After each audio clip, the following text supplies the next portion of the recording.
we have developed our own brand of careers campaign, Taste, Success and Future in Food. Hopefully you've all had a chance to have a look at some of the booklets. And it is all about image. It's about making it fresh, exciting, busting some of those myths. Yes, there's a lot of preconceptions. Even on the platform on the way here today, I spoke to someone and she said, oh, where are you off to? And I said what I was doing. She said, oh, it must be so dull in the food industry. I just couldn't believe it. Oh dear, you know, it's so worrying when people that are highly intelligent actually say that. How can you inspire people to work for you? It's so low tech, and you know, so really we have got a bit of a way to go, but I think we've got some really strong messages that we can deliver. We need to get out there. I mean, the Big Bang was a great opportunity for us, but we will build and we'll do more around that. There are some other great initiatives that are going on. The National Skills Academy has its Tasty Careers campaign, which is much more about ambassadors and going into schools. And if we can work in partnership and get some of these initiatives complementing each other, that's what we're trying to do.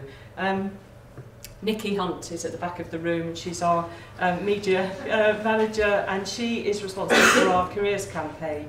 And we've got some plans to roll that out for the future. And as you say, it's a slow burn and it's a long-term proposition.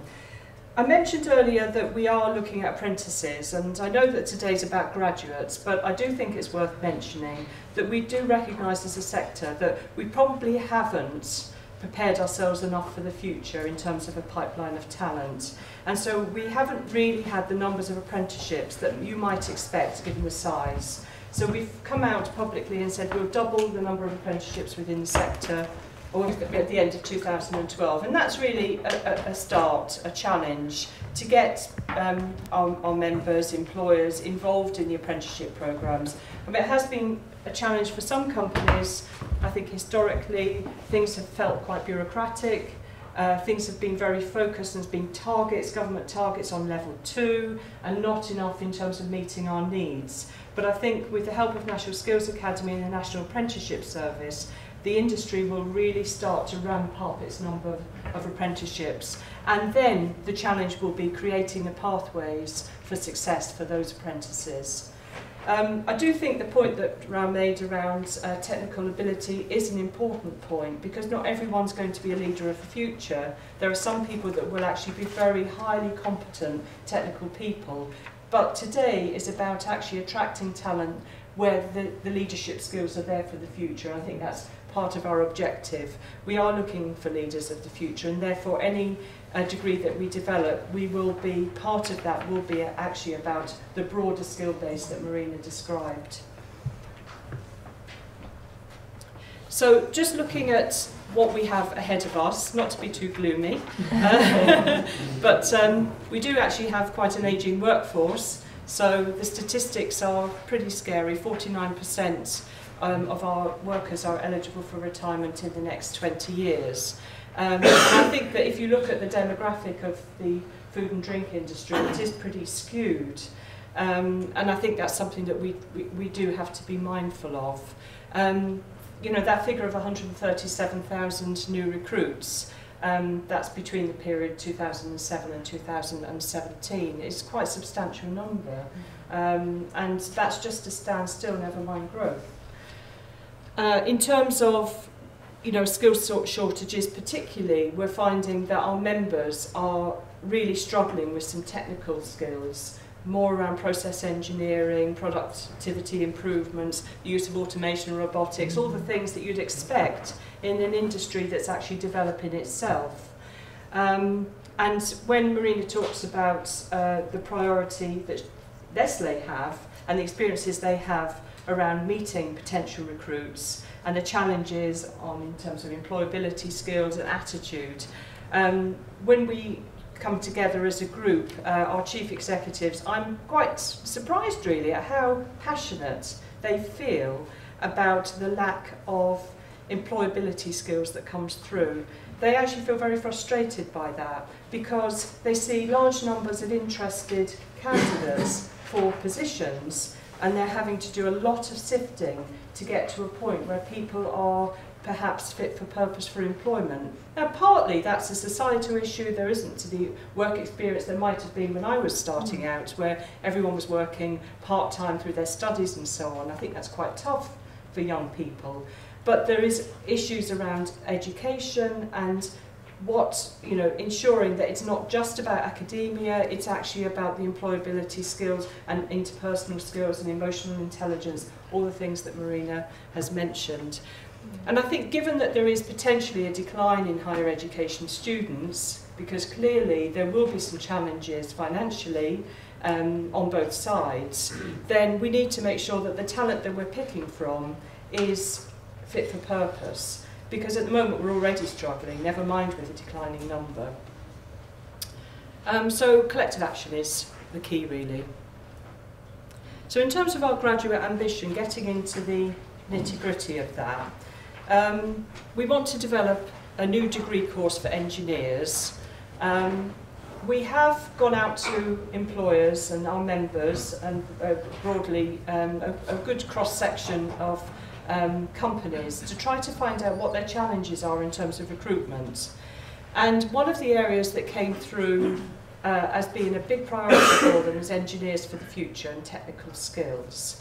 We had that feedback anecdotally through our meetings. The chief executives were all nodding heads. That's the area that we feel that we're most in need of. Having said that, I do think it's important to test that, and the survey that we did at the end of last year did come through. I wouldn't say it came through as loud and clear, because there are other challenges too, quality, environmental, health and safety, believe it or not, that came through as another priority that's emerging. So this we see as the first step of a journey. We don't think this is the end, but we do think that engineering will be our priority for this particular project, and we might move that forward, and I'm sure Justine will explain that later. Now, so that's great. So we know what we need. So what can we give? And going back to the point that Ralph made, we need to engage with higher education. We need to engage with education generally.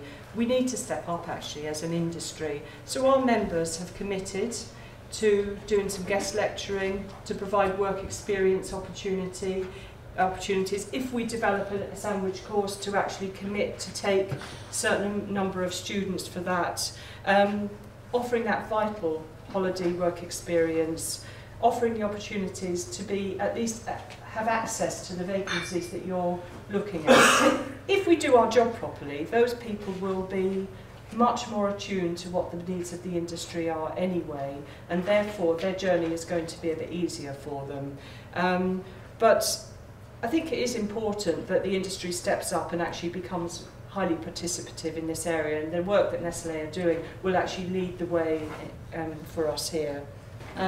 So in terms of the sorts of engineers that we're looking for, it would be about having a broad understanding of the supply chain, obviously a passion and an interest in the industry, being able, for example, to make a business case around investment for improvements in productivity.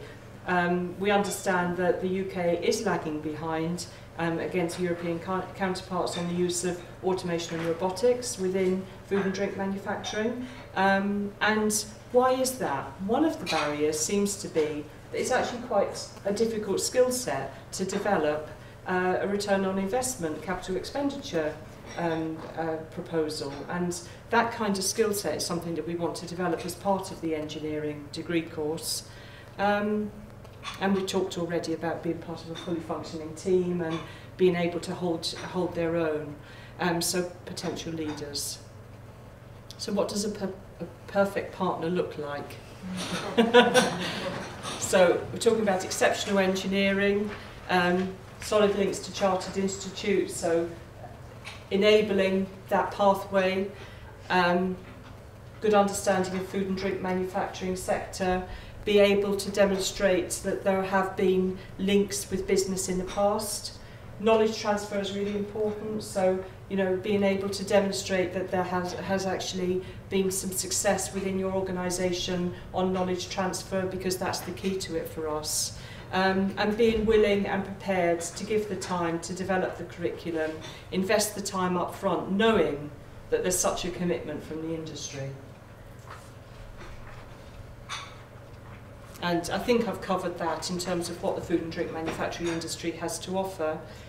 We will support the curriculum development. It's actually, I mean, this project is actually a government-funded project. I think that's worth mentioning.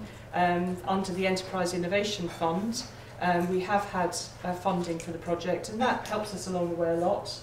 I know that we have a government official here today, Simon Mellon. Is Simon here? Yeah, hi Simon. Working on the education side, so we are working in partnership with government on this too. We will obviously do the profiling, the marketing support, the campaigning on behalf of the institution, and we'll be obviously assisting with the recruitment process for getting the right candidates through.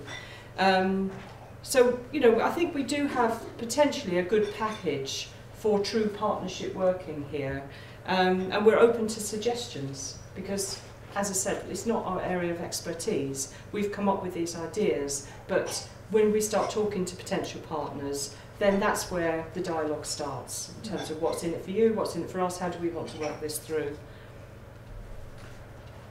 And there is an opportunity, whether we get there or not, it's a bit ambitious, but we have a parliamentary reception on the 25th of June. We'd like to think that we could, at that point, at least announce a shortlisted partners or someone that we're working with.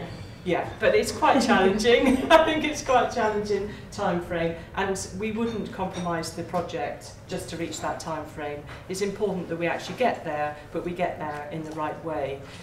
But we'd like to profile the degree at the parliamentary reception in June and be able to profile the university or universities that we're still talking to or the chosen partner.